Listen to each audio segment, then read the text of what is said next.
All right. Let's talk about greed.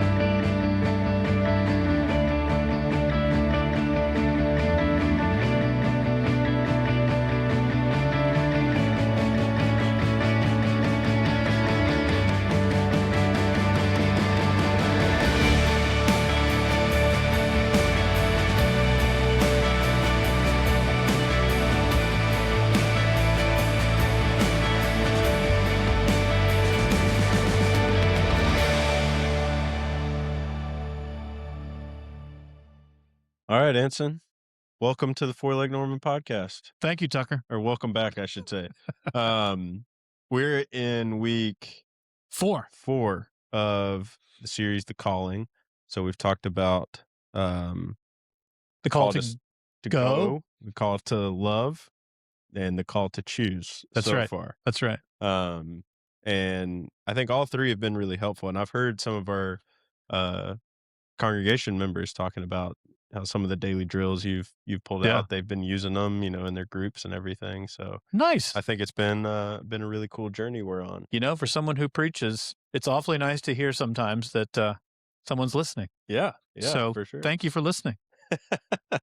Whoever you are, appreciate that. Yeah. So I don't know if you have it settled in your mind what the tag is for this week, but as hinted at in the opener, Yeah. the passage that we're in Luke has this strong, kind of in two parts of it.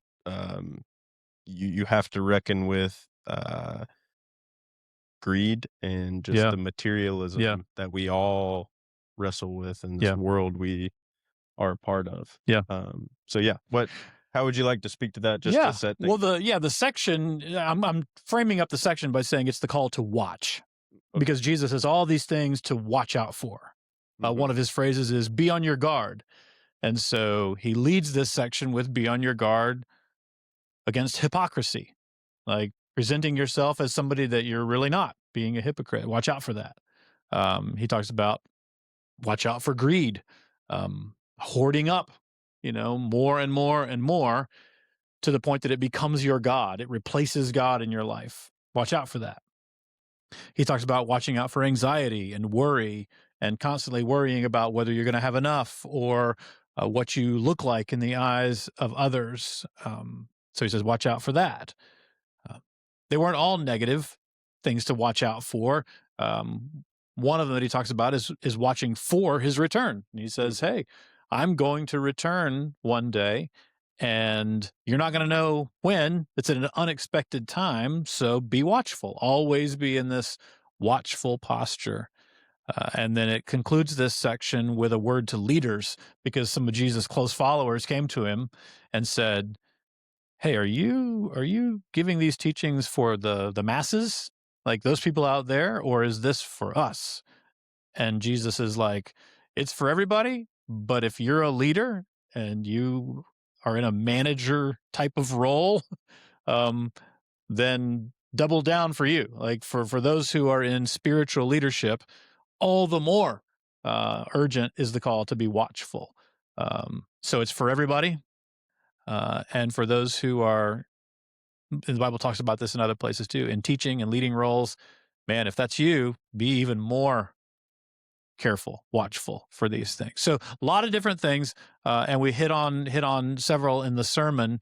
But I think for us, as you and I are just kind of kicking this around, thinking about just the world that we live in and the pull toward greed and this incessant need for more, felt like that'd be a good thing for us to sit with for a minute and just to think about for ourselves, for people who are in the church, consider themselves Christians, but even more broadly in our society, just there's this cultural availability of more. Mhm. Like we live in a time and in a place where if we want more of just about anything, Mhm. it's available. Yep. Um, and what does that do to us? What does that do to our souls? What do we need to be watching out for in the area of greed and the desire for more? Mhm. Yeah. Yeah, I think this is a topic that I don't feel like is talked about often enough Yeah, because it's so normalized in our culture. I feel like we most of us don't recognize we have an issue with greed or this yeah, incessant need for more just because that's just the normal everyday of what we experience, what we hear. We're inundated with commercials convincing you need more, yeah, and ads and everything. And so it just seems like we've just grown okay with this, just kind of how things are. But at the same time, I'm glad we're talking about it yeah, because like I need to be yeah. reminded of it in my own life. And uh, it it's funny. Haley and I were just watching this show, and it's about this like tycoon real estate guy who gets in some trouble or whatever, and they're trying to build this massive like skyscraper in the city, Hmm. and they have a bodyguard who's a family member who works for them, and he lives Hmm. in their like above their garage in this like small apartment. Yeah. And the tycoon guy's wife is speaking to him in this one scene, and she's like, "Do you not like feel humiliated that they make you live out here and take care of the dogs?" And he's like, "Well, unlike them, um, I have more than enough. I feel like Hmm. I have more than enough, and so I'm actually happy." And Hmm. it, it just made me think about that, like how often, if we actually like sit and think about it, do we feel like we're in a place where we can confidently say, "I have enough," Yeah. and we can just not shop for anything, not come up with ideas of the next thing we're Yeah. gonna buy, not plan for the next thing we're gonna buy. We just sit and say, "You know what? I have enough." Yeah. Yeah. Not often enough. Yeah, definitely not for me. Yeah. Um, And we get there's things I think that are different for all of us. yeah, Like you may have right. a desire for something that I go, that's not really my thing. It's easy Yeah, for me to be content with that thing. yeah. But you might really, but then you flip the tables. And so I think sometimes if we're talking about particular things like cars or Mhm, houses or, whatever it might be, some kind of a particular hobby that, yeah, I may not need more of that, but I need more. I crave more of something else, mhm. you Yeah, know?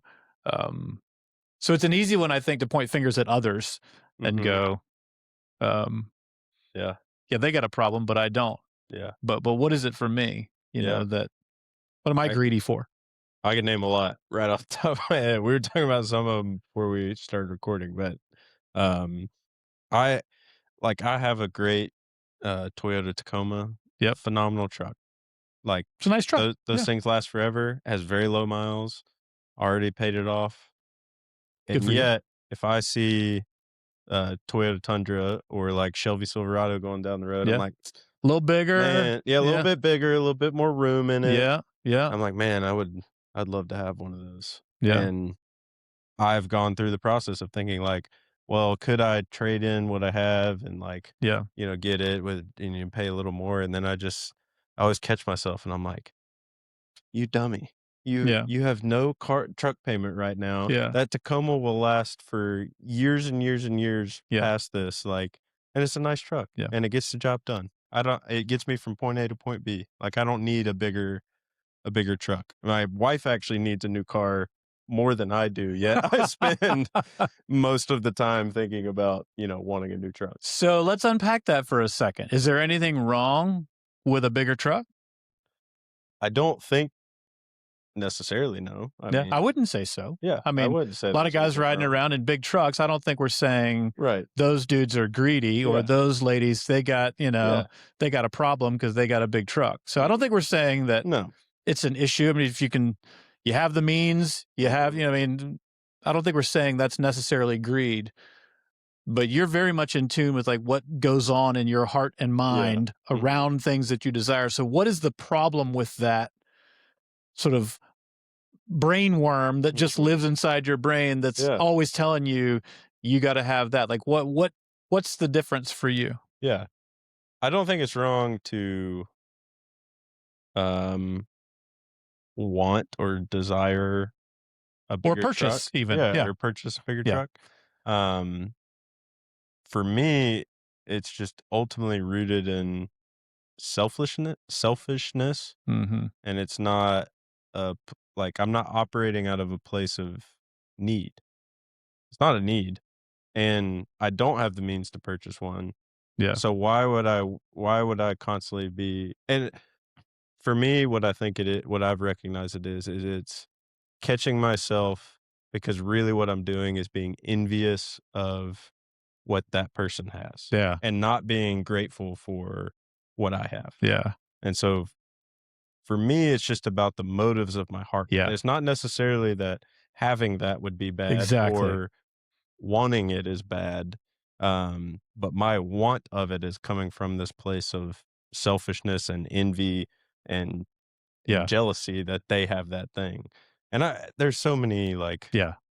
the dumb one for me is obviously you know this. I'm a big Tennessee Volunteers fan, and I have a lot Yeah. of Tennessee clothing, and I constantly have to remind myself my closet's already filled with orange. Yeah. I don't need any more Yeah. orange, no matter how cool the shirts they come out with are, or the new jerseys they have, or jackets or whatever. Like I don't need them, Yeah. and there's so much in my closet already that I need to give away that I don't wear often enough, and so I Yeah. don't need to fill it with more things. Yeah. And, but, to the point earlier, our culture and me personally is just Yeah. inundated with these advertisements Yeah. and commercials and all kinds of stuff where that's what it's trying to do, is Yeah. convince you need something when in reality, Yeah. you have enough, Yeah. or at least in my case. I don't wanna speak, Right, that right. everybody's in that But what I same. hear you saying is, I mean, yeah, nothing wrong with a big truck. Yeah. Certainly nothing wrong with more Tennessee gear. Yeah. I mean, if you're a Tennessee fan, Right. Yeah, yeah, nothing yeah. more, nothing wrong with that. But you made a statement in there about like, yeah, it's envy about what other people have. And so what is it that the greed is an expression of? And Jesus gets at this in this section. He's talking about um, we worry so much about, what we're gonna wear, Mhm. which part of that I think is a basic need. Mhm. And so yeah, there's some of that. But I think a big piece of it, especially in our culture, when Jesus says, watch out for constantly worrying about what you're wearing, I think it's an image and an identity Mhm. kind of statement, right? We Mhm. get our identity by sort of promoting ourselves, so self-promoting things. If I've Mhm. got a bigger truck, then that's going to say something about me that I want, that's gonna feed the image that I want to Mhm. create. And it's a self-promoting image. Yeah. I got the best Tennessee gear, I got the newest thing, whatever. That's going to impress other people, and it's sort of Yeah. and you said it, like there's a selfishness at the heart of greed that it exposes. So I just think in this conversation, when we think about it, we're not judging anybody who's got No. stuff. Mhm. It's really a matter of the heart that Mhm. Jesus gets at, Yeah. and this matter of being watchful. Um, I don't think it's a matter of saying, hey, just because you want it, you know, that's not enough of a motivation. Like I think, um, yeah, I mean, we get things we want all the time. Mhm. Like we don't absolutely need, Mhm. and so I don't think it's. Yeah. Yeah, I don't think it's like we all need to take a vow of poverty or Right. all, live some Right. minimalist lifestyle or things like that, right? Mhm. We're not saying anything like that. But I do think what Jesus is saying is what he's getting at in this whole section is watch out. Mhm. Watch your heart, examine your heart, consider these things. And I think it's exactly what you're thinking about. Like you're catching yourself in this, oh yeah, sure I want that truck, Mhm. but my wife needs a car. That's Mhm. probably a more practical Yeah. need, a more reasonable thing that Mhm. should come before the thing that I want. Yeah. And I one of the things about parenting is you see these things in like raw form in little kids, you know, Mhm. and then when you see it in them, it exposes it in yourself Mhm. because, you know, when kids are small, they'll take a toy from somebody else and I want more. Like that's all they know is I want more. Um, and they'll have no regard for, Yeah. you know, some other little Mhm. when they're real small, you know. Mhm. Um, and we see it real quickly in little ones, but for us, I think if we have that same, it's inside all of us, right? Mhm. Just I'm just concerned about me right Mhm. now. Um, and I think that's where that greed comes from. And when Yeah. our desire for something drives us to a place of just selfishness, self-regard, Yeah.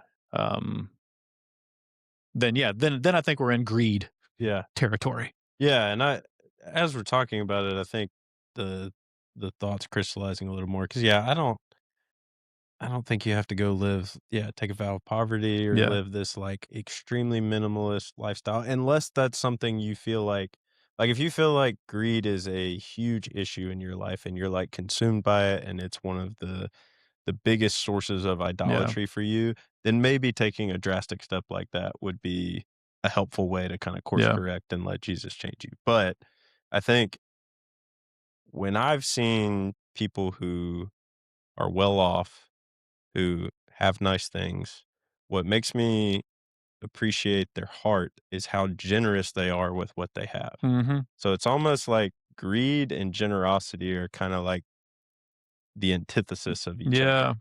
And so the way you offset greed is by practicing generosity Mhm. more freely. Yeah. And I think I've had to realize that. And like Haley and I, we try at the end of every season to just go through our closets and be like, okay, what did we really not Yeah. wear?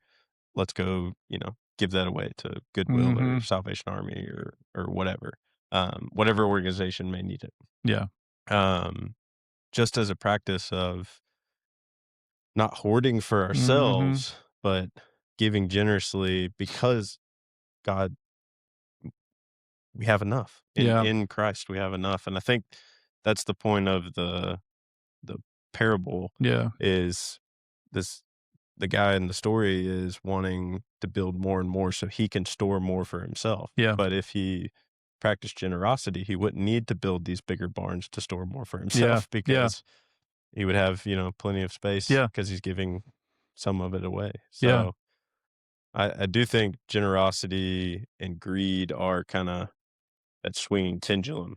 Yeah, I agree, and I think it applies whether you have a lot or whether Yep. you don't have Yeah. much. Yeah. I meant to say that too. Yeah. Like, because the church also exists in a space where it's meant to impact multiple Mhm. socioeconomic classes and people. Yeah. And the core identity of the early church is that they shared all they had. Yeah. And so because the reason God doesn't want us to drift into idolatry of material Yeah. things is because if he's given us a lot Yeah. and we're well off, well, there's other people likely in our community who aren't. Yeah. And that practice of generosity is how God provides for them through Yeah.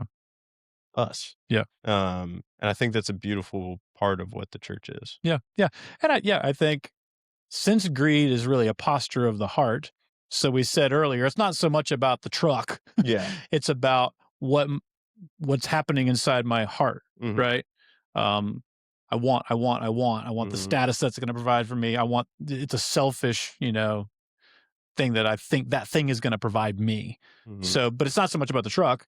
I think the same thing is true about how much we have. It's not so much that, okay, someone who has a lot does not mean that they're greedy, Greedy. Correct. right? Yeah. Um, someone who has very little might actually be very greedy, Mhm. Yep. even though they don't have much, Yep. but they're constantly trying to take whatever they can Mhm. and are consumed with selfishness about what they don't have. So Mhm. I don't think there's the thermometer that tells you where does greed live? Right. It's not necessarily in people who have a lot. It affects Um, everybody. But also, as you're talking about generosity, and I think that's right. I think the antidote, however much we have, Mhm. so it's easy for us to go, oh, well, if somebody has a lot, then they should give away a lot to Mhm. counter the temptation toward more and more and more. Okay, Mhm. true. And I think it is true. But I think the same is true for someone who doesn't have much, who is consumed with greed. Um, I think generosity applies as well. Sometimes we think, oh, I don't have a lot. So therefore, I'm off the hook for giving Mhm. in any way, in Mhm. time, talent, treasure, whatever it is, like giving away of myself, giving away of my resources. But I mean, the Bible's very clear, that uh, the practice of generosity is good for the heart of all of us, Mhm. whether we have a lot or have a little. And in the eyes of God, who sees the heart, he's the one who's judging the heart. A very, very small gift from someone who doesn't have much in the eyes of God Mhm. is a tremendously generous, valuable thing. So, there's the poor widow, with Mhm. probably the most famous story of Jesus. Yeah. This poor widow who doesn't have hardly anything, and she comes and puts her two little pennies in the temple Mhm. box, and he says, "Hey, she's given way more than all these others who have lots and lots, and they gave some of it, but Yeah. they didn't even feel it, Mhm. but she felt it." So I think generosity, I think greed hits us wherever we are on the spectrum, Yeah. and I think generosity um, is healthy for us wherever we are on the Yeah. spectrum. And I agree with you; those two um, they live on the two different Yeah. ends of a spectrum. Yeah, and I think generosity helps us build that muscle of, um, contentment. Like, Mhm. we talked about how often do we sit and actually think like, "Oh, I have enough," Yeah. you know? And it's I think that's a huge gift of God that he would lead us to a place where we can say we have enough. Yeah. And it doesn't matter how much you have, he can lead you to that place of saying, I have enough. And I think part of how that Yeah. happens is practicing generosity, like he Mhm. commands his people to do. And, um, I always constantly go back to Jesus being asked, what are the greatest commandments in the law? And he says, love the Lord your God with all your heart and mind, strength, and love your neighbor as yourself. And you actually, if you go read back in Leviticus and Numbers and Deuteronomy and, some of the early books in the Old Yeah. Testament, after hearing Jesus say that, if you go like read it and be like, okay, is that actually what this is about? You start to Mhm. see it. It's like, yeah, that actually is what the all these laws, that's Yeah. what was the heart behind all of it. Yeah. Like it's what it all hinges on. Like you got the laws where Jesus, commands them if they have a eat well, no matter what their harvest is, he tells them to keep a portion of it for the poor Yeah. and for any foreigner or stranger who would come through their Yeah. land, once they get to the promised land. And it's like all of what God was trying to teach his people to do is to live this life of loving him, but also loving your neighbor, um, through what God has blessed you with. Mhm. And I just think that's how we build that muscle of Yeah. contentment. Yeah. No, I agree. And I think it's generosity in a lot of forms. Mhm, We talk about time, talent, treasure, and I think that's a good little rubric, right? Because mhm, when we give of our time generously, it's one of the most valuable commodities we have. mhm, Um, and some of us have a much easier time giving away money than time, mhm, right? yep, Sure, I'll throw some money at you, but mhm, I don't want to be bothered to actually spend do time, something. Yeah, with you or for you. Um, so it's not only money that we're talking about when we're talking about generosity. It's a generosity of time. It's a generosity of talent, like the abilities that we have that we can help others with things that we're skilled at mhm, that others aren't. And then of course, yeah, money and resources to mhm, help provide for others. Um, we talked last week about, or a couple weeks ago, about serving and mhm, learning and depending, and how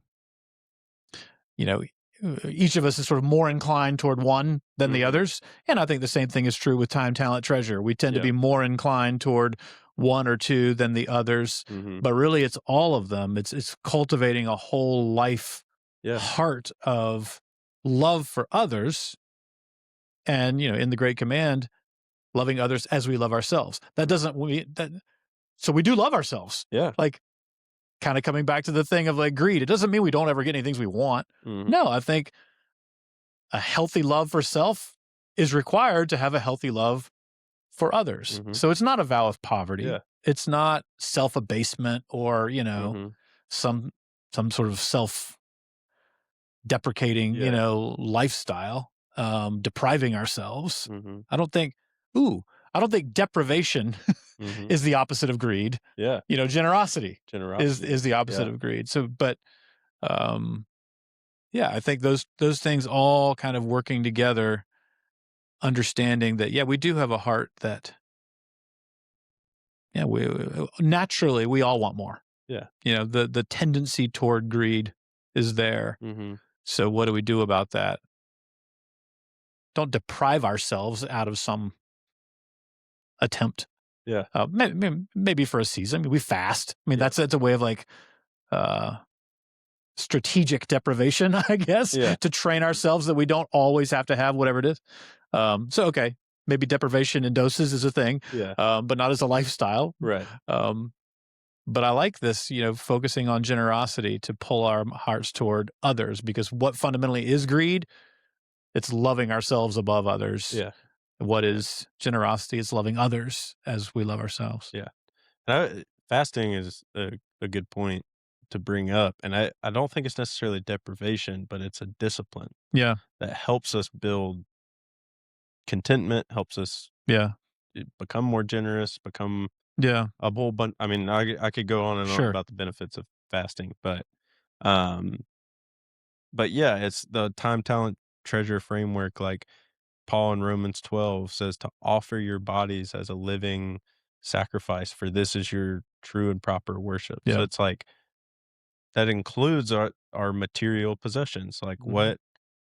what we have, the things that we have, we should then turn and offer as a sacrifice, as worship. And the sacrifices in the Old Testament were the priority in it was relationship with God. Mhm. And not so often I don't feel like we think about our relationship with God when it comes to material things or material wants or Yeah. whatever it may be, because it's like this tangible physical Yeah. thing. But when we have this framework of thinking about it as offering it as this sacrifice Mhm. um, to God as an act of worship, that can change the way we view material things. So I have like a recent personal story of both a positive way of doing that, but Yeah. also with it, like still shows our human nature and Yeah. brokenness. Yeah. But Yeah. so Haley and I, when we bought our first house this year, I think I've Yeah. mentioned that before.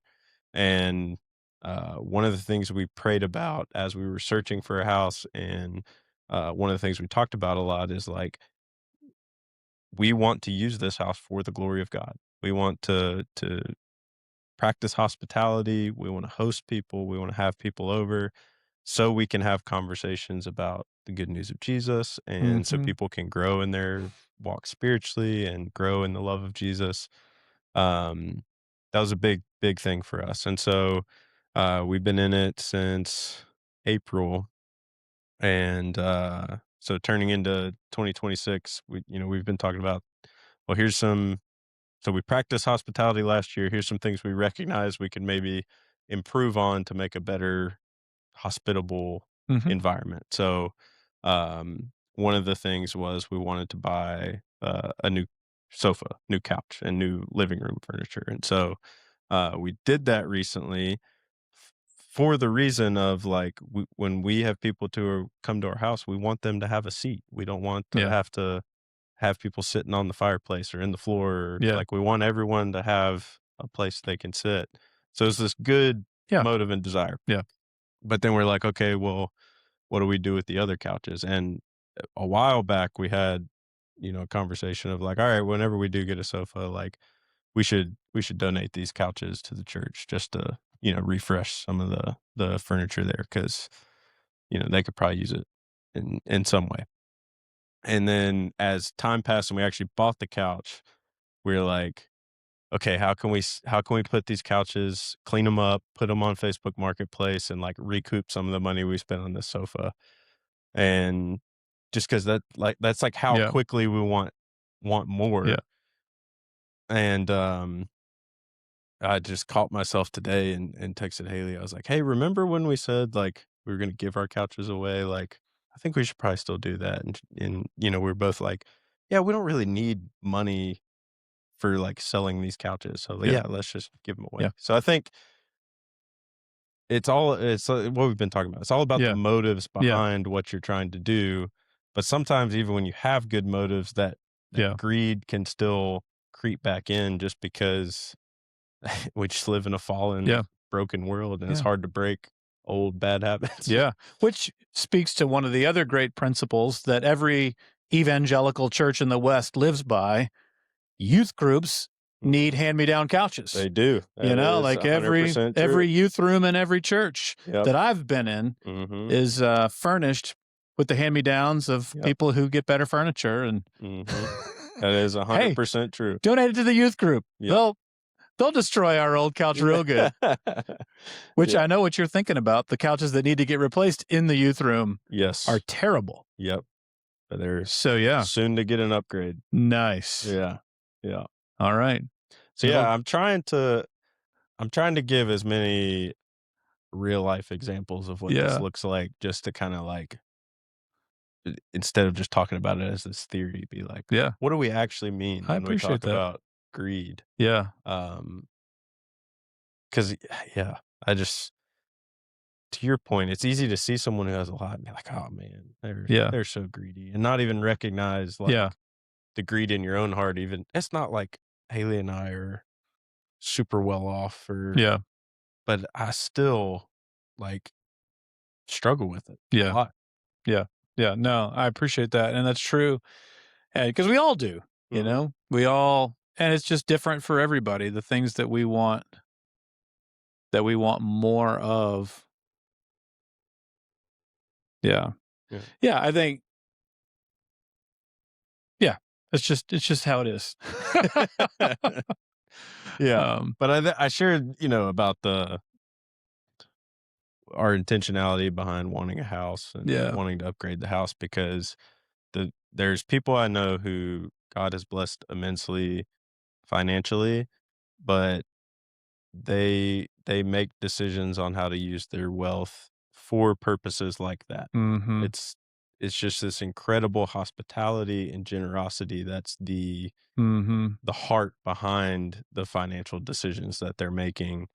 I just think that's a really beautiful Yeah. thing. And to your point, that can happen at any Yeah. spectrum of Yeah. where you're at financially. Agreed.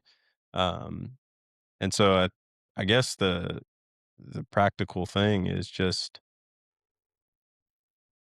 maybe before you make a purchase, pause Yeah. and ask, why am I making this Yeah. purchase? Yeah. Um, and yeah, try and discern your own motives behind it. Yeah. And I think that kinda gets kinda full circle back to Jesus' teaching in this section. Watch out. Be Hmm. on your guard. Pay Yeah. attention. Yeah. And that this is what Jesus is teaching. I mean, he's not saying do buy this and don't buy that. Like there's nothing like that Hmm. coming from Jesus, but it's a heart matter. And he's saying, hey, when you're making decisions in life about how you use your time, talent, treasure, pay attention. Hmm. Be on guard. And he's named a few things, and greed is one of them. And I think it's because it's one of the natural vices for us, and one of the natural places that the enemy wants to get us off track. He's Hmm. going to tempt us with more stuff or Hmm. more things that we want, and appeal to that greed that's in our heart. So Hmm. yeah, something to watch out for.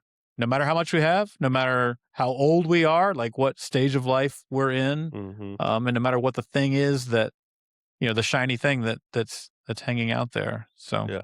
Yeah. yeah, Yeah. So I think we've covered a lot of good ground on the topic of greed.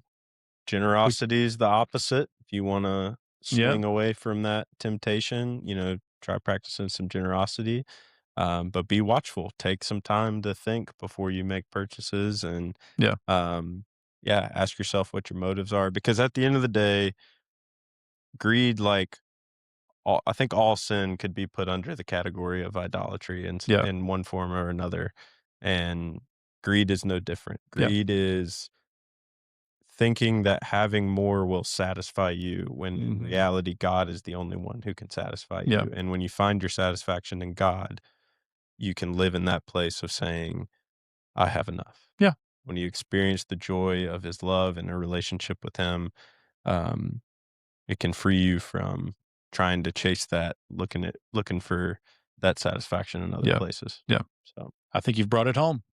good.